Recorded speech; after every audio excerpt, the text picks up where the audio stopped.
any other kids? What's that? Do you have any siblings? No.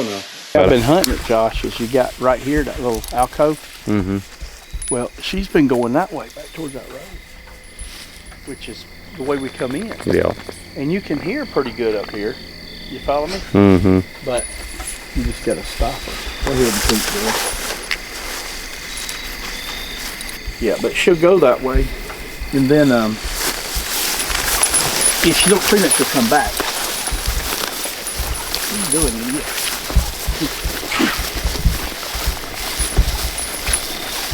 Come on. Why do you want to go? Look at her. Come on, folks. She wants to go down that edge, Dad. Yeah. Oh, Michaela. Willie's racked them little ant. She'll get going in a minute. Definitely got to get some feed out that way. she's got it in her brain to go that way.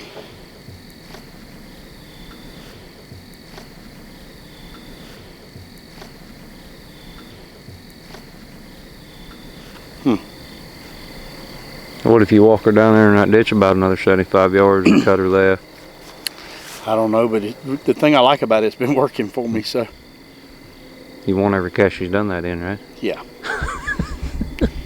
So. I wouldn't get too carried away with switching her. Right. I just need to bait up a little more varmints down there. How long you had Ann? I got her the first night I hunted with her was June the 15th. Yeah, June 15th. That was when Lady had that tick disease, wasn't it? She had that aminoplasmosis. Mm-hmm. Yep, she did.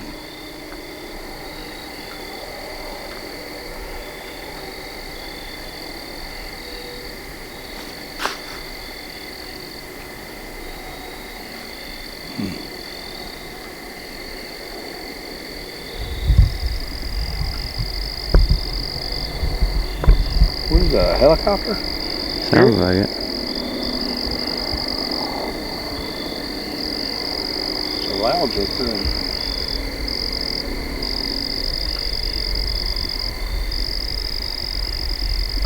When you're hunting these dogs coming into one of them, whether it be a truck hunt or a super stage, whatever, what are you doing in the first week with them?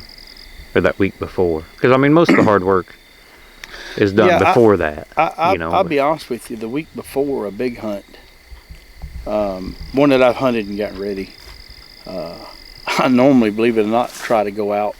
I don't normally hunt on Sunday or Wednesday. So say we got a big hunt coming Friday. I'll hunt like an hour Monday, you know, a drop, 2 drops. Tuesday, kind of the same thing. Maybe 1 drop and let them tree for 20 or 30 minutes. Wednesday, might take them out and just let them tree for 15 minutes, put them up. Don't hunt them Thursday. And then they're rear wested for. So you're not a fan of hunting the night before the hunt? No, I'm not, Josh. I mean, even like the super hunt, if you remember them guys were hunting, and my deal is if you ain't got them ready by the night before, they're probably not going to be ready. And there she is, one bark. Here. She's in there ways, ain't she? Yeah, she's 790. But you know, my deal is so much can happen the night before that you don't expect. I mean, they can get in an old pile of tin and cut their foot, or hell, they can get in a wood pile and drive a nail through their foot. And I know that can happen the night that you hunt them too. But if you got them ready, and I know a lot of guys are different, like Warden. Weed, and normally they like to hunt theirs the night before. Hell, they come here and I take them hunting. They like, come on. I'm like, no, I'm leaving mine in the pen, you know. But seems to me like little freak things. They get their paw hung between a limb and sprain their leg. And my deal is I've got them ready. My gosh, if they get hurt on the night of the hunt, that's one thing. But and it ain't like you normally have a stable full of dogs. No, I keep one dog. Yeah. I mean, 2 at most. I've got 2 now. I have found that I can take 2 females and keep them hunted up But if I got a male, it's a one dog deal. Yeah. You know, I've made several comments in the past that I'm kind of done with male dogs. And that's probably a statement that I shouldn't have made, because if a great one comes along, you got all that chrome with that big mouth and all that. And got There's coons. something about a great big, loud, leggy male dog. There is, but I'm going to tell you, without a shadow of a doubt, it is easier to hunt a female. Yeah. You see, you know, everybody knows I've been driving that camper van. So them females get in there, they'll sleep, and they'll lay there. And you literally, when you get up in the morning, you have to get them up. Yeah. And the one time I had a male dog in there, I get in there, and he's a panting and puffing. He hikes his leg and pisses on the inside of the camper van. And I'm like, man, come on. So I'm out there with Windex cleaning up that before, you know, I'm like, man, the heck with these male dogs. They're just tougher. I mean, They're a different animal. they are. But the good ones are great. You hear her? Yeah.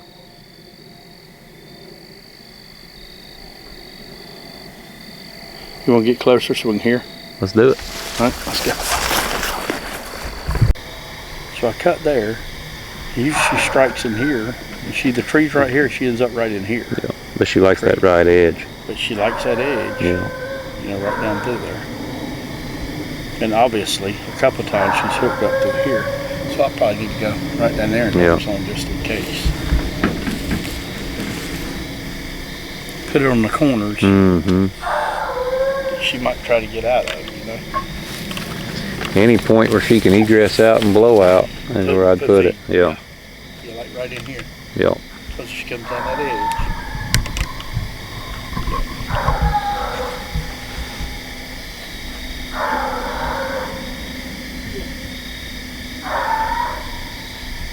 Boy, it's beautiful out tonight. Man, that moon's pretty. Coons ought to be moving, but Mm-hmm. we ain't seen no deer really. They'll be moving here before long. Yeah. It's still early yet. Yeah, you're right. My baby should call her. And the thing I like about her so much, a lot of dogs will locate and get out and go. Mm-hmm. If she gives you a locate, She done? it's over. Yeah. And I watched her.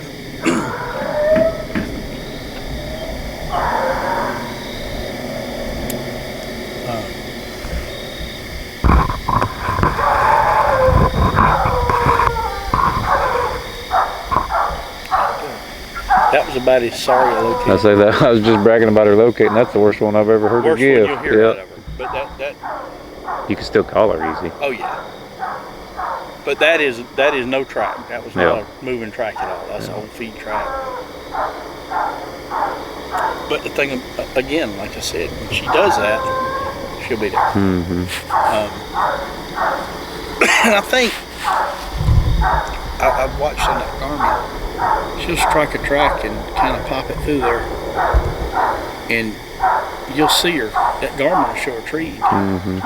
and it should be down, treed, but she ain't located. Yeah. And she might do that 2 or 3 times on a bad track. Now on a running track, it's pow. Yeah. You know, and we'll see that tonight for it's over.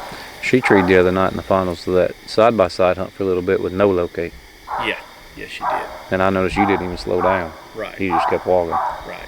That's right. Yeah. And she didn't stay there but No, a minute. you will She not. was there about a minute. Yeah, you will not ever get her. If she don't locate, she's not. Yeah. She's not treed. That was a brush pile or something. Yeah. That wasn't a tree. But yeah, a lot of people will treat her, you know. Mm-hmm. Ain't nothing about that right. What I'm excited about, I've only been hunting her since June 15th. Imagine next June 15th, how well I know her, you know. You still gonna have her next June 15th? Yeah, I don't I've heard think- that before, Strickland. Well, I mean, I say I will, but you know how things change. Yeah. Dogs change. Handlers stay the same. Yeah. But, you know, Josh, so I found an app on line. It's called Scorekeeper. Mm-hmm. And I don't know if it's a cornhole app or a dart app or whatever. And I was looking for an easy way. I had a book, I used to write it down. I had to write it in and I lost my book. I got another book and I write it down. So I found this app and you can put like a name of a person. So you're playing darts. So I just put like A-, and plus, and minus, and circle. Mm-hmm. Lady plus, lady minus, lady circle. And then all you do is push plus. That's all you do. Push a plus button under the minus or the plus or the circle.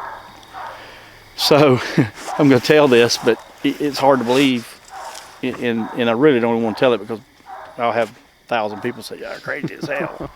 But I mean, it is what it is, and I never would have, if I'd have kept it in my book, I never would have went back and added this up. Mm-hmm. It says June the 15th. She's made 137 plus trees in 5 different states. She's made 6 circle trees and 2 minus trees since June 15th. Is that better than what Lady was doing? Because Lady in a cast never missed either. No, but how many times did I hunt with Lady in a cast situation? Never miss hardly. I never seen her going to tell you, make a tree without a coon. You say that the best Lady's done. That's the best I've ever, in my lifetime, ever had habit, country, any of them do. Now, you got to understand, I got to like 62 in a row with this female before she ever made a circle. Mm-hmm. And she made 3 circles. 3 of the 6 circle trees were in one night. It was a bright moon night. Yeah. She run a coon in a big den. Sycamore, it's glowing. Didn't see a coon circle. Yeah. Turn her loose there, she struck and run one across the field down a little old creek and into a drain tile. Pulled her out of that. It went in and turned. Mm-hmm. You know. And then she treed another big sycamore down on the river. If you said your life depends on it, I would say she's got all 3 coons. Yeah. But I ain't see them, so I put them down in a circle. The first slick she ever made was in the Final 4 of the truck hunt that I guess it was Michigan that Weed won. Yeah. It was flooding and storming, and I'd hunted her early and got beat the night before, and then I hunted her late. And for some reason that day there at Michigan, she never like slept. It's like she was just restless. Mm-hmm. And then I went early, and then we go out in the Final 4, and she was gutted. She was tired. I mean, I could tell she was tired. None of them dogs acted right. They didn't, and it was lightning and thunder, and right out the truck they got in that real thick thing, and I give her a pump that was my fault. You know, me and Weed both. Yeah. But it didn't hurt me because it didn't matter at the end. She is a big hunting dog. If I got a problem, I'm always worried about her getting out of pocket. Mm-hmm. And the farthest she got was 320 yards. Yeah. The whole cast. And at the end of the cast, if you remember I treat her because trigger treed, and I treat her going to trigger because if he didn't have a coon I did, I moved from 4th to 3rd. Yep. And I went in there, and she never located. She did what you were talking about the other night, and she just went to chopping. And I went in there, and she literally like looked at me around the side of the tree, which she normally don't do. And it was slick. Well, you figure that's a cast where Breaker 1-9 come back to the cast, but she never does. And I'll guarantee you that Bobby's hunted that dog in thunderstorms. Absolutely, before. yeah. And Trigger never got very far away. Lefty never got. It was just none of them cast. Dogs did not. Yeah. They just didn't. It was a weird cast. Yeah, and which they're going to be in those conditions too. Absolutely, but that was the slick, and then the second slick, and I'm going to call this slick for the reason. Without a thermal on our cast, it's definitely a circle tree. Yeah. But we was in Georgia this weekend, and you hunt on the tide down there, and I didn't want to get her feet cut. So I hunted her. Most of these dogs don't go down there and tree coons. It takes them. Hardwood Henry, Clayton, all them dogs took 7, 8, 10 times or 10 nights going down. The lady's been down there 20 times and still ain't never got the hang of it.